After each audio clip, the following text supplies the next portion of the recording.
When most people look in a room, they see 4 walls. But when they look at walls with an ornamental cornice, they see craftsmanship and art. It takes more than money and time to get it looking perfect. It also takes skill and patience. It's a delicate process which includes precise measuring and cutting, along with using the right materials to ensure the cornice stays put and can be marvelled at for centuries to come. Ornamental plaster cornice has been used in Australia since at least 1816, with early examples in colonial Sydney. In this video, I'm going to show you back inside the Ornamental Cornice factory and meet with Paul. The technology now lends itself to be able to do it in new technology, which makes it quicker and easier to do it. And the biggest thing with it is controlling the actual shape of it. Before we could never control the shape with 3D. And the way we do things now, we can control the shape from start to finish, and we can make sure this all fits together on the computer before it comes out on site. Paul has been in the fibrous plaster business for over 45 years. He's done it all, including inventing and selling hand tools that help with the creation of these products. With fewer and fewer of these businesses around, Paul and the team is busier than ever, creating all sorts of designs for century-old houses to modern skyscrapers. You see here, Max, what we've done here is we've created that shape. Obviously, it's got shape in that part over there. And where it flattens out here, we've used fibrous plaster sheet. The fibrous plaster sheet is cast off a piece of glass, so when they go up, they're actually shining. And today, we're going to see exactly how these exact 4.2 metre lengths of ornamental cornices were made, but also learn more about the industry itself and what's possible with today's technology. But there's one big problem in the industry.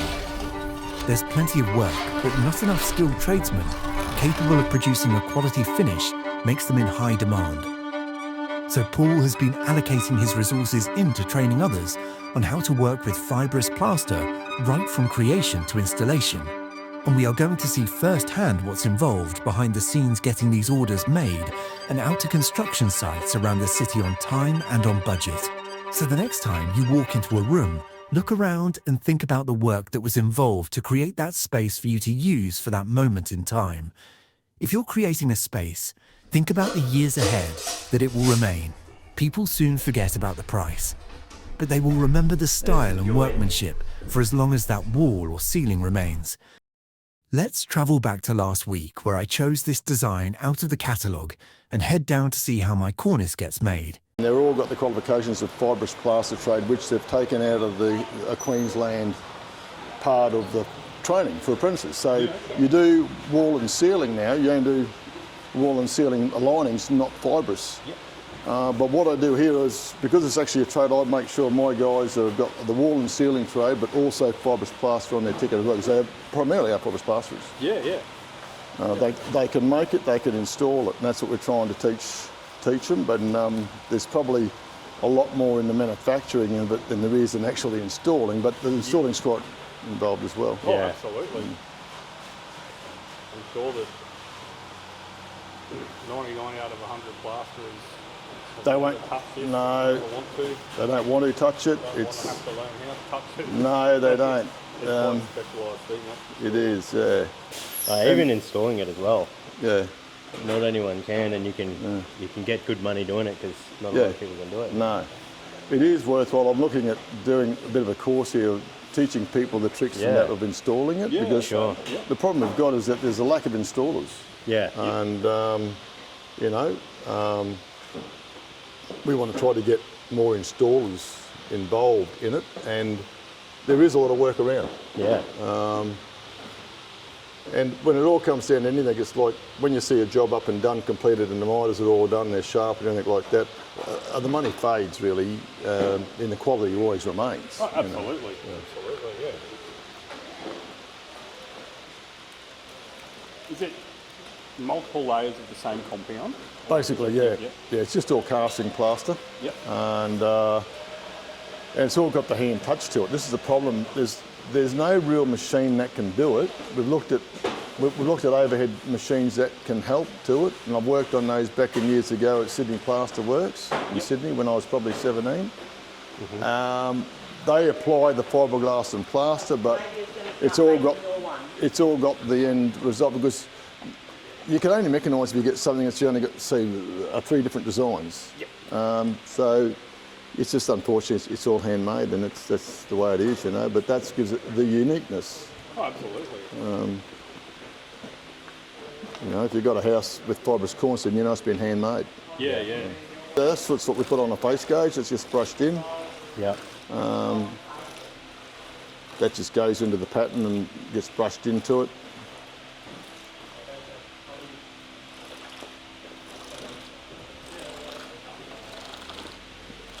Is this kind of like a barrier so that everything will lift out No. the right shape, or is this? This is the beginning of this the cornice? at the beginning of the cornice. Okay. So what this does here, this puts on the face gauge. So all nooks and crannies will get a coat of plaster over, so there's no bubbles in it. Essentially, you just can't pour it on there because you'll get bubbles and so forth. This is the next gauge over. Yep. The same compound again. Same. Yep. It's the same again. It's Same just compound, same thickness. same thickness. Yep. Yep. What he'll do now is put what we call like a drying coat over it. So this is like gives you a. This will sort of help that sort of cure out better, Okay. and it just absorbs it. It makes it a more of a stronger, and it gets into the pattern, and that just goes on the top just as a what we call the drying coat, really. Okay. Yeah. Same compound again. Yep. Just That's just ordinary casting plaster, Yep. and that just soaks up a bit of the moisture out of it, makes it a bit of a thicker. Yep. A bit more body to it. Pretty important having the right speed of plaster to go off as you're working it. That's the trick with it, you know. Yeah. It's the same way with fixing corners too. Like you need to have the plaster going off on the cornice vent at the right time to finish it. Otherwise, you get washouts and on the you know. So yeah. I always say with cornice fixes that you really there's one guy making it and the other guy installing it, and they both are doing the same sort of complement each other. So you get good cornice, and a good cornice fix, you get a good result. Yep. You know, it's like a plaster job. You get a good plaster job and a bad painter, it makes your job look bad. Absolutely. Everything, you know. Yep. Now that's a chopper gun that we introduced some years ago into the trade of this when I was probably about 14, 15. Yeah. Okay. Yeah. We're probably Saves a lot of time, eh? we're probably one of the first companies in Australia to actually produce a chopper gun to chop plaster on it like this. This is not usually the way. Most of the companies in Melbourne still use sisal and hemp. It's like comes in like a bale of hay, and they put it through a teasing machine. Yeah. Okay. And it looks like a strawy looking product. Yep. And it's just sisal, and you stretch it. And sisal's quite good. Sisal is good for making cornice. Yep. Problem with it is it's hard to get these days. It's expensive, and also they have a bit of sap in it. Yeah. The Yep. problem that years ago is it was quite sappy, and then it would come out through the paint. So Yeah. Right. Okay. I don't know whether they've fixed it up now. I think probably they've fixed it up because they use like in Melbourne. Yep. But primarily, I think most of them now use our chopper guns Yep. in Australia. Oh, they copied you? Oh no, we supply those guns. Oh, do you? Yeah, we Okay. sell those. Yeah. Yeah, we've sold millions of them around the countryside. Yeah, Wow.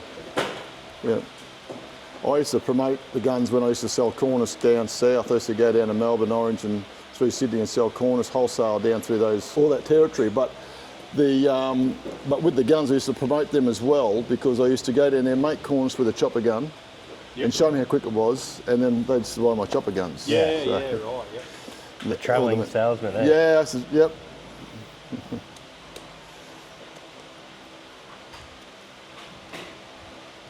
We used to sell a lot of cornice to a lot of the manufacturers down there, actually. Yeah. Okay. Yeah, Merv Thomas, Granville Plaster Master used to buy a lot of our product down there back in the day. And we used to supply to Sydney Plaster Works as well. My old boss used to work for. Yeah. Okay. Yeah, right. Yeah. So is this same compound again? But Yeah, same thicker? compound again. Now that's sort of thickening up now. So that is your back coat. So that'll create your back and your thickness. Yep. So it's like your back coat.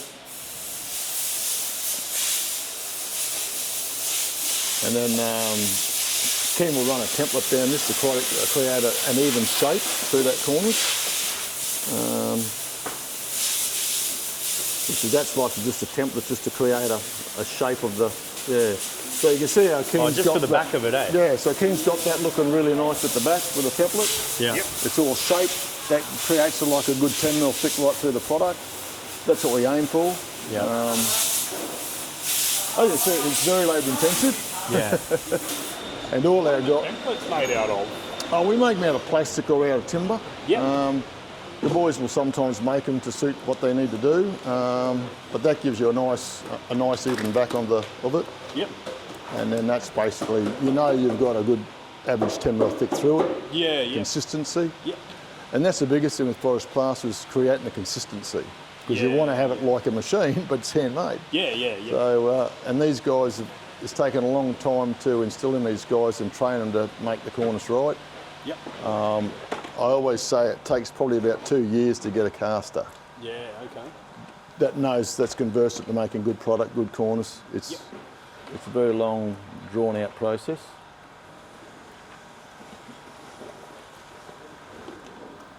How many days a week are you sort of out installing or here? Me, Yeah. I'm sort of everywhere. I'm in the factory, wherever the squeaky wheel is, really, that's where I'm Yeah. at. But I'm out installing sometimes, not all the time. I've got a few guys out there that do install, but depending on the job. Some jobs I've got to be at because it might be a difficult cornice, big cornice, and sometimes it's just good to be there to make sure we get the right result. Like I've got one to do next week in Toowoomba of all places. Yeah. But it's a massive big cornice. It's got it's a big Victorian style cornice, which I'll show you if you like to have a look. Yeah. It's a massive cornice, so it goes up in one big piece, and then there's another medallion type product goes on the bottom. Yeah, right. And so I've got to put that up. So it's rather big. It goes on 3.6 high ceilings, so you need and because it's so big and heavy, you need probably 2 guys on the bottom who like to butter it up, to pass it up to you on the scaffold. Yeah. So we've got to stay up there, and there's quite a bit of it all through the whole house. Toowoomba would have a lot of that kind of ornate. It does, yeah. We supply a lot of Toowoomba. Yeah. But that's the job that I'm going to have to stay up there for a week. It's probably a 2-week job. So and unfortunately my other guys are busy on another job, so I've got the job going up there. With the plastic mouldings, do you make them yourself on site, or do you have that sent away, like say to get this pattern into it? No, we make all our fiberglass moulds. We could make that all up from scratch. Yeah, like And the whole moulding. yeah, and we do. We've done for Barcelona, big job we're doing down the Gold Coast. We'll design the whole cornice, the whole lot. Right. Done So with. you can do a completely one-off. One for design. Yep. We've done it with Clive Palmer. We've done it with like that Barcelona I was telling you about down the Gold Coast. It's a massive big home. We're making medallions that get stuck onto the cornice afterward, and it's got big fancy patterns. Yeah, it's crazy. Beautiful, man. Yeah. What do you do that for? Just it gives it strength. sort of Yeah, thing, or yeah. It just gives it a nice finish on the back. Yeah. Grips better, maybe. It just gives you a nice even consistency. Yeah. And that one doesn't necessarily need a template on it because it's just a curved back, so you can do it with a rubber and a brush. Yeah. And then Keen runs these with a template. So they have a little bit different, the guys that make them. Not one's better than the other, but it depends on the course. Like, so you'll run a template if it's a hard one to do, like if you need to. Or you can just use a brush finish down the back, which is, And that'll sit for 20 minutes and then ready, Yeah, pretty much it'll sort of be taken out. Yeah. Nice job. Show us that other one that you're doing. Oh, the other one, it's this one here, if I can find it. That's the one there. So that's like about 400 with something, but it's got a big fancy rail that goes on the side of this. So that goes... What, and a little add-on onto Yeah, it's it? an add-on, so you put the cornice up, then this goes onto it to create a larger cornice. Is it that cornice you see there I just showed you, this goes on beside it like this. So the cornice goes up, and then this actually adds to the cornice, which goes underneath it there, which makes it even a bigger cornice again. So that sits like that. So you can see how big that is, right? Yeah. It's massive, right? So that's going on almost a 4 metre high ceiling. So it's a big house up there we're doing. That goes on the bottom. And you can't cast that in one whole piece because that comes out of a rubber mould. That's a fiberglass mould. Yeah. You can't get these flowers out of a fiberglass mould. Yeah. That's why it's a 2-piece, yeah? Yes, that's right. And these are all stuck. Well, these look like they're all stuck on, which is what they're going to look like. Well, they're not. These are a whole rubber mould. Yeah. But they look like they're stuck on. Yeah. So that's how they're going to look like. Looks like they're individually put on, which they're not. And joining it, like, that would take some time to... Yeah, what we'll do is that we'll cut it through there and join it, or we'll take that off with a mouldy tool and we'll put another one straight over the top, so it all looks uniform, so you don't see the joint. There's few little things like that. So you just multi-tool that off. Yeah. Put the joint through there. You could join it through there. Yeah, you could, but I'd just multi-tool that off and put another one straight on because I've got a mold for these in singles. Yeah. And that's how we sort of do it, you know. Yeah. But there's a How bit do of you that. finish the external miters? Same way you do with paper cornice? No, we finish a bit differently. So what we can do with plaster, I'll just hang this back up here for a sec. What you can do with plaster is you can actually, put it back around here. So when you do the miters, you use cornice adhesive. And when you do the external, for argument's sake, right, you'll actually cut the external out. You'll put it up at the profile, make sure it's on profile. You'll mud up the ends with heaps of cornice cement, so when it goes in together, it'll squirt out more or less. Yep. And if it's a bit gappy, it's not a big one. As long as you've got them nice and tight and squirts out, then you let they just about go hard. Then you carve that off. Yeah, okay. And we use like a joint reel. Yep. A lot of plasters don't know what they have, but just like a metal blade essentially that you can scrape and polish stuff with. Yeah, okay, yeah. And then you go beside, or even a 6-inch knife will do the same thing, I suppose. But you go through and you cut that shape in. Yeah. Like Either side. green and turn Yep. sort of thing.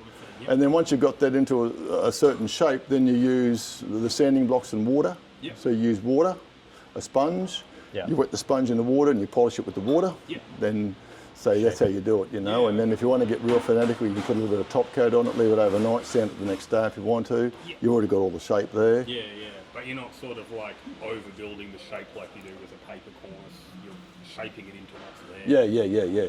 You are overbuilding it at first because you've got all that mud will squirt out, and the idea is to let it go just hard enough so you can scrape it and work it. Yeah. And then you can sort of carve it and it'll hold the shape. Yeah. And then you can sort of put another coat on it and sand that up. What cornice cement do you like to use? Tell you the truth, CSR is pretty good. Yeah, I know. And 45 is even better than the 60. 'cause Yeah, what- no, that's what I use. Yeah, CSR. and the 45 I find works really well. It goes off quicker, which is not bad. So you You might can only work get, with it the whole time. That's exactly right. Yeah. 45 And has got polish it. it's got a slower, so it goes hard, but it doesn't go rock hard. Whereas a lot of the other ones will go hard, then bang, they're going hard. Then you have hard scraping. Slowly goes off. Yeah. That's my preferred too. Yeah, CSR 45 And is it my holds favourite. really well. Yeah. We've used 60 before too. If we've got a few boys working, maybe sometimes we'll use 60 because there's a few guys on it doing it, but it doesn't. Yeah, I just find it goes off a bit quick at the end. Yeah. Yeah. So that's what I prefer too. Yeah. And do you still just sort of like butter it up, push it on with the weight of the bigger cornices? Yep. You don't need to put No, screws in or we- anything to hold it up while the material's standing on No, it? we'll put screws in it. So we'll actually screw it with long screws into the timber. Yep. Because we can pull it in and we can get it exactly where we want it. And you've got no keeper nails either side, then pull them out later. You can finish the whole lot off and just Yeah, and so just you'll cut the put a nails up. screw through Yeah. the cornice, yep. And you don't need many. You leave it in there, yeah? Yeah, just countersink it a little bit with with the end of your bloody a screw gun. Yeah. Make a little bit of hole in, then just put a screw straight in. Yeah. And then that'll hold it in there. And you don't need many screws. No. Because the cornice does all the work, just holding it until it Yeah. goes off. Yeah. So we might only use on one length, maybe 1 or 2 screws. Yeah. That's what we use. Don't need a mould of it. And if we do on a smaller cornice, we'll actually use a nail gun. Yeah. We use a little finishing gun. finishing Yeah, gun. something like this, use a finishing gun, bang, bang, bang. Yeah. It's nice and light. Holds into the gyprock more or less. Yeah, And holds it all there until it goes hard. Then you have got no nails on the side. If you put a nail on the side, then you've got to clean it off. Then You always come back. Yeah. Another interesting tool, which is really good, and you can't buy these in Australia, and I'll see if I can find one. Might have one in the ute somewhere That's our here. cornice, Here we are. Jake. Yeah. Yeah, that's it. This is probably the most valuable tool we have. It's called a Spanish, and what it does is you can buy them from England. You can't buy them here. What these do is, say for instance you're putting the cornice up, and you know you've mudded it up, you've laid a coat on there, you've laid a coat on, starts going off too quick, or at the end you just run that down, got the corner there, and that'll just give you a nice clean edge, and it won't be washed out because that's going to be hard up on the ceiling and moulded. You can't have that washout effect. Yeah. You know? Yeah. That there will take the plaster off. Because this stick, like mud sticks to this really That's right. hard. That's right. Yeah. You get that there, so it doesn't scratch it. Yeah. All that does is just takes a fine layer off, and when the mud's in there, and that sort of corner, you can run straight up there and you get a nice Because finish. it dries on this really fast too. It does, hey? it does, yeah. And you can wet sand that thickens it. off. Yeah. You can wet sand it off with, and the best thing is a gauze sandpaper. Yeah. for work doing your miters. Yep. Like you get the gauze, you know what I mean by gauze sandpaper? It's like this stuff right here. Yeah. So the good thing with that is that won't actually bugger up with water. This one will. This one, all this comes off it. Yeah. You can put this in water and it doesn't wreck it, and you can scrunch it up to do your miters. You can get that right down there and do all your miters with it. Your butt joints, put a block of timber there. Yeah. With Fibrous Plaster, it's all about the water and sandpaper, or to get the good finish on it. You know? Josh is running one up here, so you see how Josh is running this up here. Hey, Josh. Good. So these are big light trough curves. This is like almost the last coat. I think it's the last coat, but he's got to let that go a bit and cut the shape off. But he'll let that go hard a bit. It's all about that template being the steel has got to cut that shape out. But it's all about cutting the shape out as the plaster goes just about hard. Yeah. And it's all to do with timing. So you'll see him putting the last coat on. That's all shaped up, almost ready.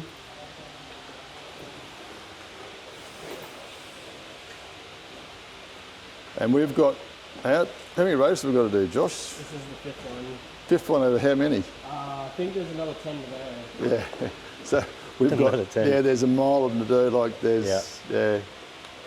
I think there's 15 to 20 curves to do, you know, and they're all, a lot of them are radiuses like this, and then a lot of them will actually run into like ellipticals. Yeah. So, yeah. Is this for a private house or a building? Or? It's a private house, yeah. A massive big home down the Gold Coast. But this is actually sort of cutting the shape. Ah, yeah, perfectly, hey. Yeah, and it's exact to radius. So we run a radius, it's exactly for the radius.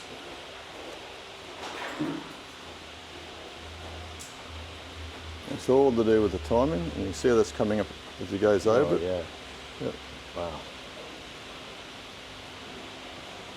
And he's actually cutting the shape out.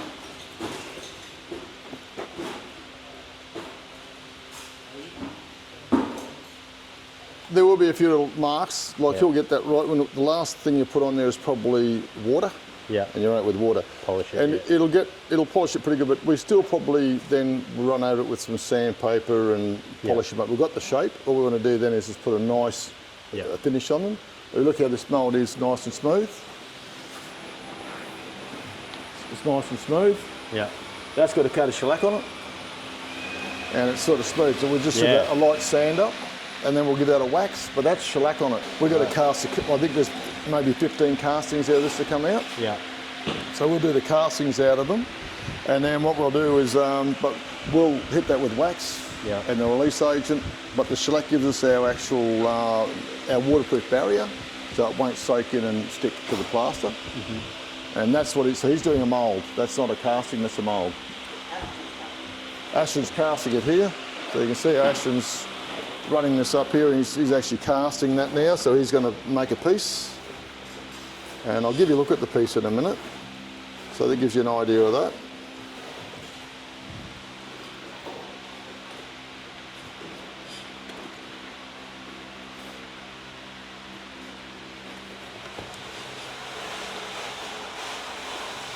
And why they're plaster molds is we've got so many to do, and once this job's done, they get thrown out. So it's not worth making fiberglass molds because there's not enough volume. Individual for the house itself, you know. Mould prepped up ready, and that will be like that, starting to cast them out of that bag. And I think 15, 20 times that's going to be done. And each one's got about 15 castings, or might be 2, 3 castings, you know, they all vary. Yeah, right. There's some we might have to make only 2 castings out of. Yep.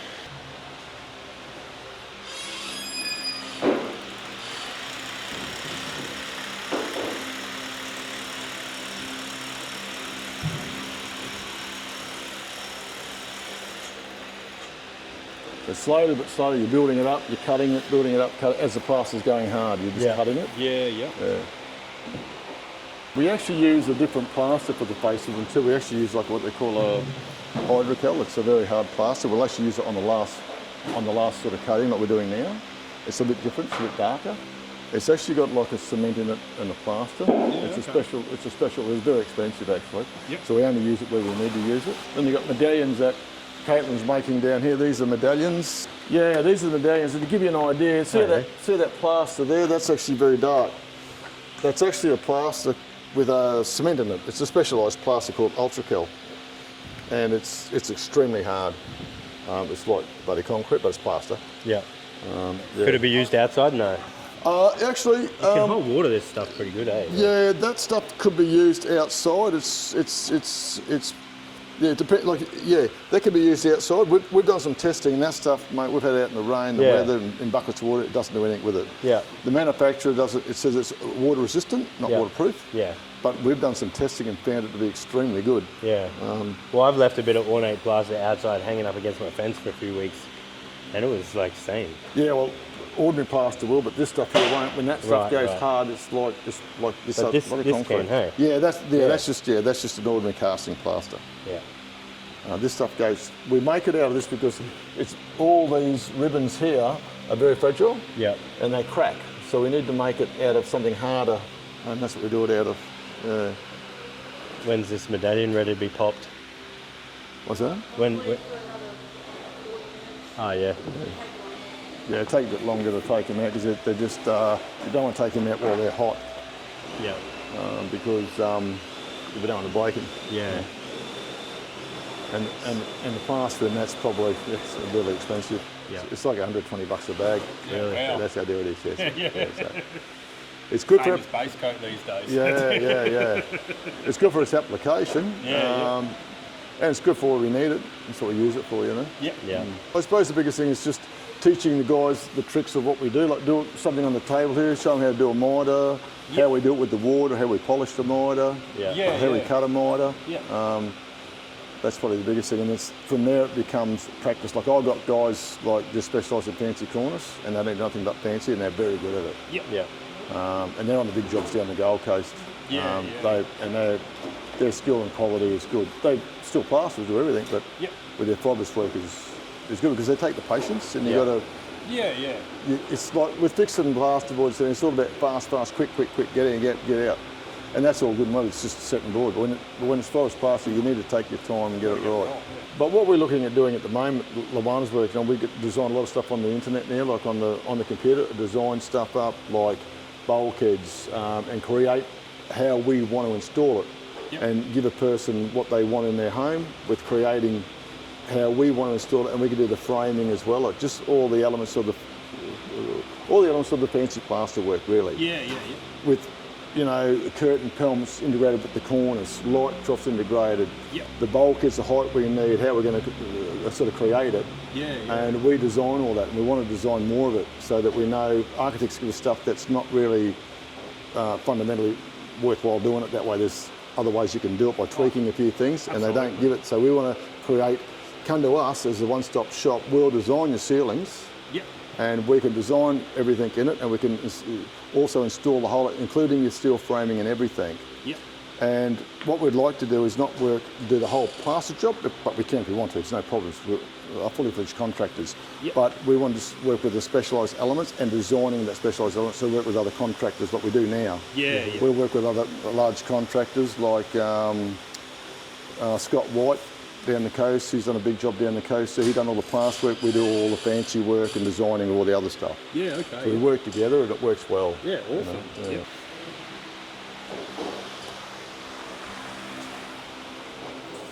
Yeah, it's a bit gone off a bit more now, eh? Yeah, now it's starting to cut into shape. Yeah, it's all about timing, and sometimes they get away with you as well. Yeah. But we can do a lot of stuff once we get them coated up. We just... like even if it was like that, you can... Oh yeah, we can. Yeah, work definitely. with Definitely. that. We try to get it the best we can, and usually at this stage here... satisfying, Yeah, you get the odd little scratch here and there sometimes. You can't help that. But that looks pretty mint. Yeah, it's certainly getting there. I like it because it's creative, and I don't like. I've done setting on jobs. I've done fixing board on houses. I've done the whole lot. Suspended seals, everything. But This is the most rewarding. This is the most rewarding. I've always liked the fibrous side of things. And what you're making stays there for 50 years, you know? That's longer, right. Yeah, exactly. That's right. Yeah, we did. I've had the days of fixing plasterboard through houses and setting houses, house after house, and it just doesn't mean much. It becomes mundane. I do enjoy down here by creating, and there's something always different here to create, and it gets you thinking. Yeah. Like The more jobs become more complicated, the more I like it. Because I'm trying to work out a way of, hey, how can we do this? Well, that one down at Hedges was pretty full on. Yeah, that with was all the pieces. With yeah, all the blocks, well, the 3D. Well, in actual fact, there's a lot of stuff we're doing for Sunland, which they're designing a lot of stuff in their buildings now, and really cutting edge stuff in design. And we had a talk to them the other week with quite a few guys and their architects of what we can and what we can't do, and all this sort of stuff. And they've got a lot of design they want to start utilising what we've got to create in their high-rise buildings to give them a uniqueness. Nowhere else is really doing it. You don't have a lot of competition, eh? No, there's not. No, there's not. No. There's another one. There's another one hot off the press. No, there's not a lot of competition, but we've done a lot of work with Hedges and a lot of stuff in these large jobs and learned a lot of stuff out of it, and which makes us a little bit unique in what we do.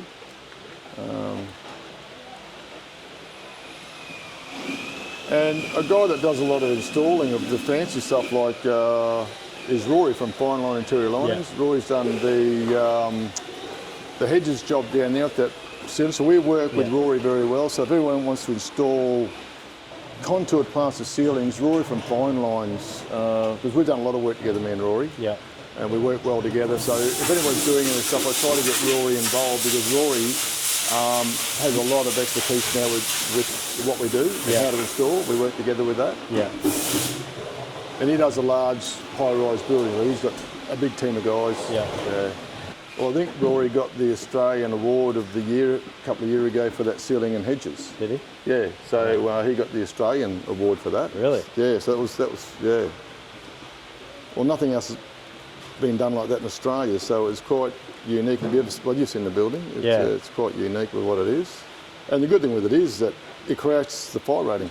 Yeah. So we've got a fire rating, so we could actually do all the contoured ceilings with the framing on the back of it, TCR water to it, suspend them up so the framing's on the piece, and we also create the fire rating with it, that's the biggest part. Yeah. Without the fire rating, forget about it. I was talking to a guy the other week, he said, we could do that out of fiberglass. I said, yeah, you can, but you can't do it in a high-rise building. Yeah. It's got to be fire rated. Oh, that's looking really nice. Yeah, it's come up nice, isn't it? Oh, I'd leave that. Yeah. That's good. Yeah, it's just about there. Most of that you could sort of tidy up with a sanding block, but Josh will probably get a little bit of a final one on it. Yeah. But you got to get to a stage and say that's it, because what happens, you go over it and then you start to pull it off. Then sometimes you can wreck it. I should have left it, you know. Every time. If you push it too much, you get to a stage where you know that's good. I'll clean it up with a sandpaper or whatever it needs, and then you're done. You know. How do you pick that up after you let it sit for how long, and then how do you get it up? We'll let that sit for probably a good half an hour. Yeah. And then we'll work over that with with whatever we need to work out, mainly sandpaper, shape it a little bit. Yep. That won't need a whole lot of work with it. Just need a little a sand up, a little tidy up here and there, and then it's done. Really, like that mould there, you know. How do you get it off the table? We can lift it off the table. Once it's gone hard, we'll cut the ends off. Yeah. And then we'll get underneath it, we can lift it, we can put them over with these moulds over here, and we can move it around the factory. Yeah. Underneath it's just got gyprock, styrene, plaster, fiberglass. Yeah. This one's taking shape? Yes. Yeah, so you just keep adding to it, hey? Yeah. It's similar to that, but we've got the face already. Yeah. The face already, and that's just the back. So as long as we get them reasonably consistent on the back, that's all. Still, that's just seeing that finish there. So that's beautiful. That's carving the shape now. See that? Yeah. See it starts making that noise. Yeah. Yeah. So you're just about to the end. You won't get much more out of that. No. It's pretty well about it, and you'll tidy up that it goes hard by hand. Yeah. Yeah. Yeah. Nice. Yeah, so that's, but you can hear it's gone hard, you know. Bit of the old secret plastic accelerant. And these are the radiuses here that the girls are sorting out, the different curves and roses. That's Luana. Hey Luana, how are you? Good, how are you? I'm good. Keeping everyone in line?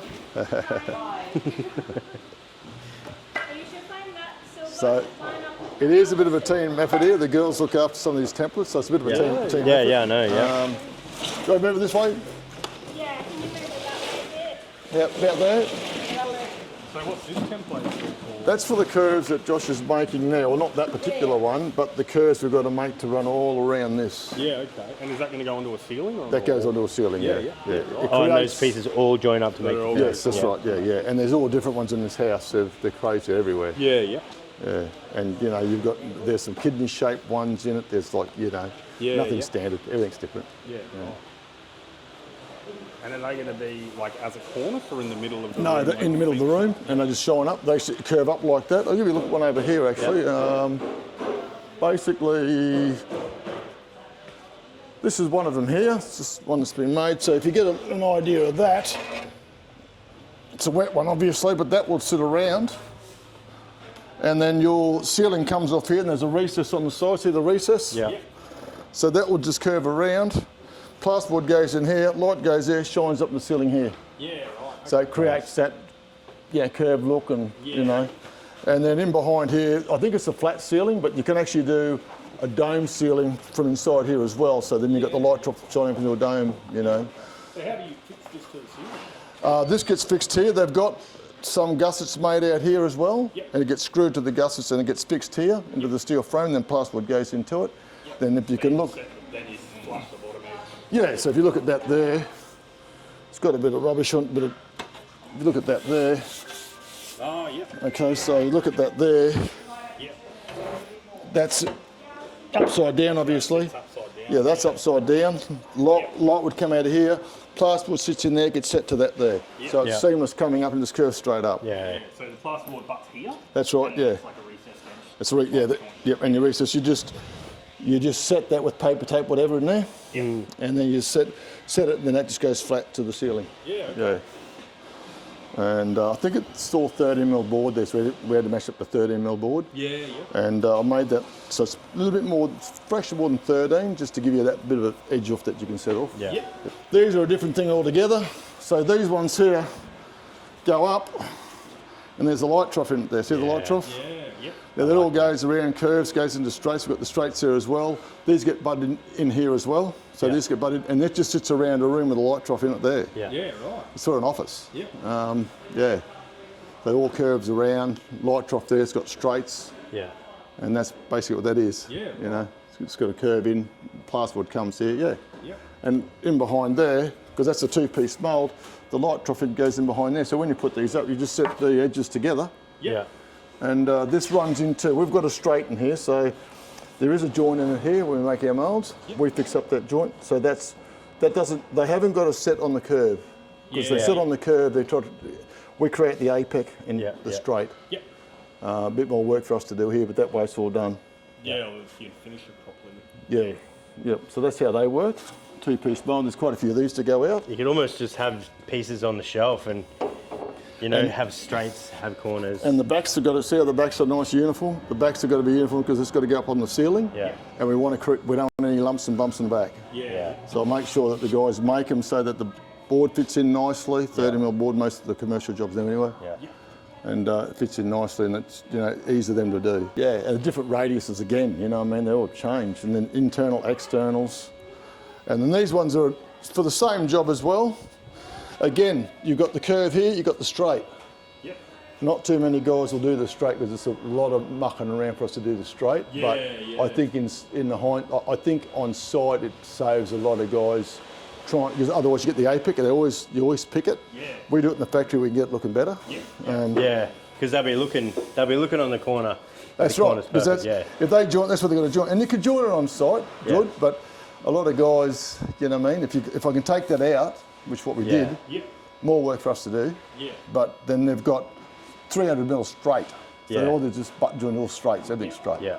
Produces a much better finish. Yeah. Yeah. And Or you're giving yourself a chance for a much better finish. see all the backs. So these backs have got to be pretty well templated off nicely. They can't be like a cornice because they've got to go up against the steel. So we've got to create that thickness, like plasterboard, and that's what we try to create. And that's again another thing that takes a lot more time to do. Yeah. And you can see how backs of them are nice and neat.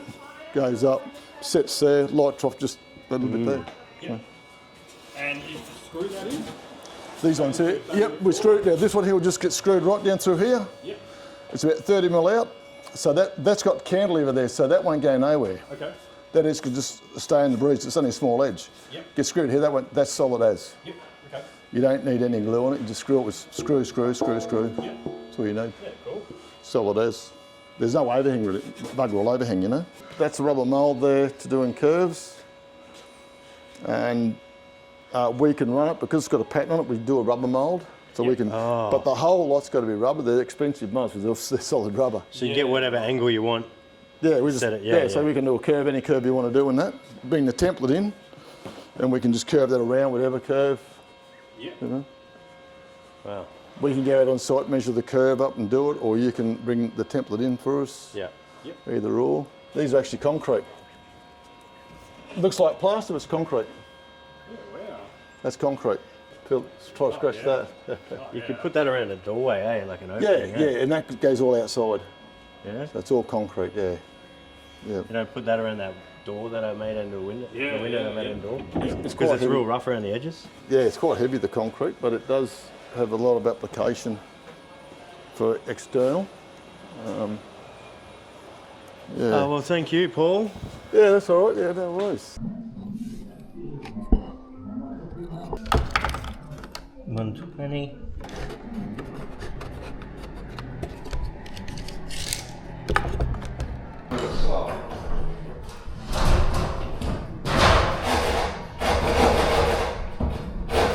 Oh, great idea.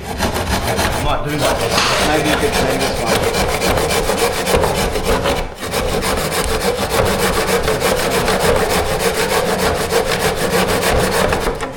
Same but different.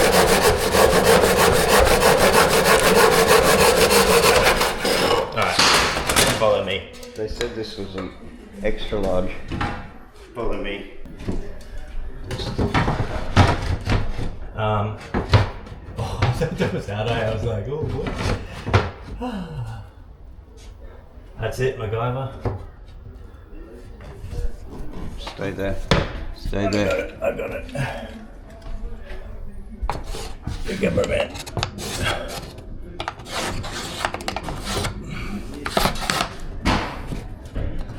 I got the back of this.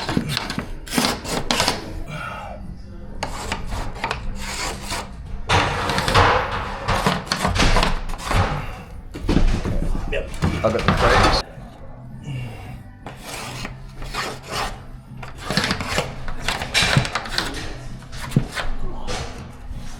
Yep.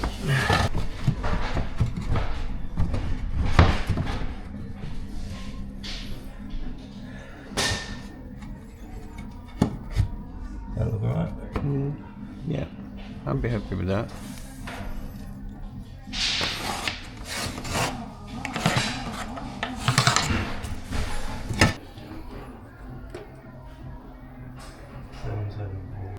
Near enough, close enough, whatever. We'll just hang the cornice up.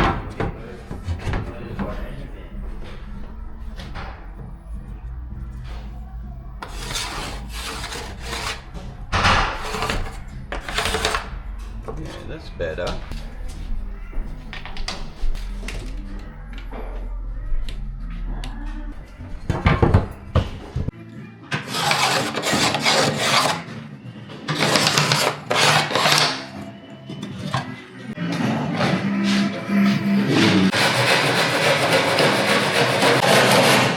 I'm cutting an internal here, so this is the wall and that's the ceiling.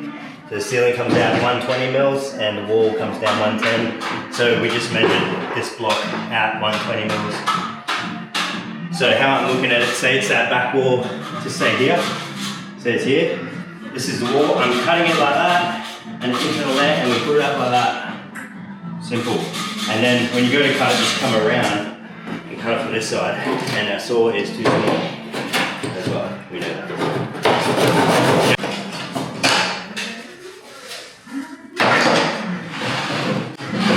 And when you're measuring cornice, you measure the walls, okay? Don't worry about the ceilings.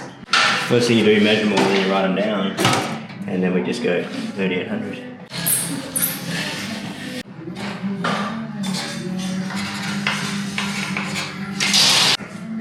Another thing to keep it simple, don't flip the box around or anything like that.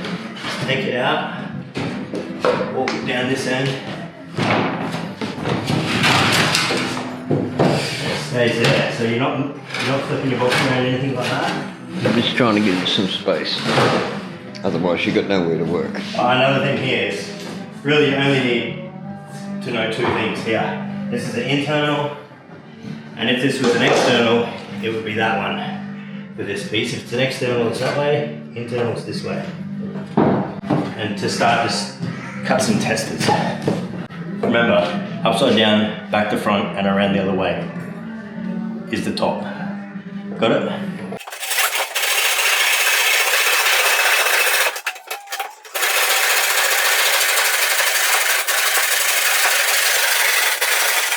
Yeah, so looking at it, we're at the bottom of our wall over here. We just cut an internal for this piece, but this is actually a left external. So if you put that up against the wall, so that will work out to, you know, like that. Okay, so you only need to know those two. Okay, that goes in there. So if you wanted an external on the left side of a piece, you can use that one. It's these two really.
Clean all the roads out.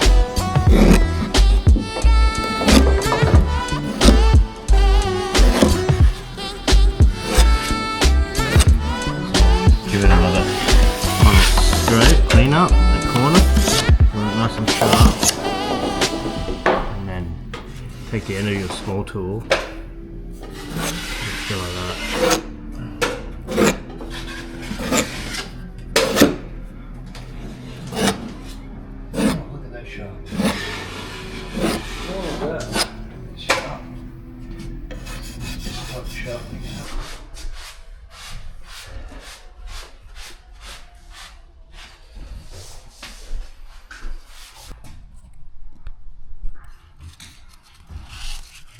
Very difficult to line this pattern up. I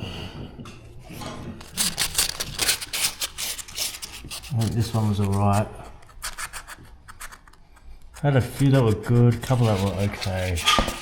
But at some point it's not going to line up.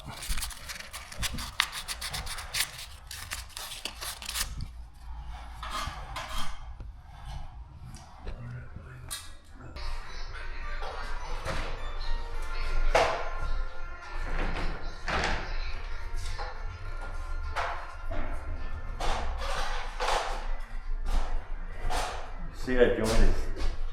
Yeah, pretty good. Alright, that is another job done. Hey, lucky we didn't, hey? Lucky we didn't stop work.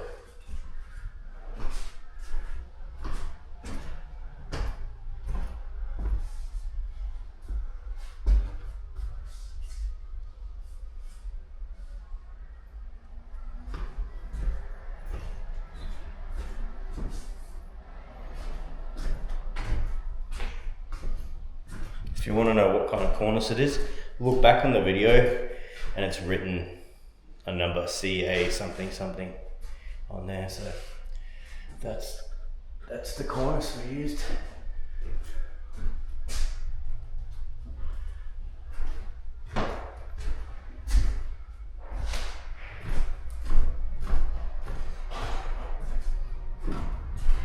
Get another join there, which turned out really good.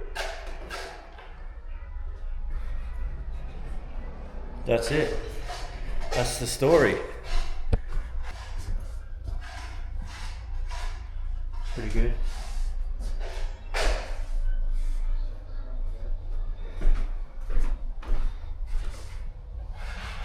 Looks good. Alright, that's the story. And I'm sticking to it. See you next time.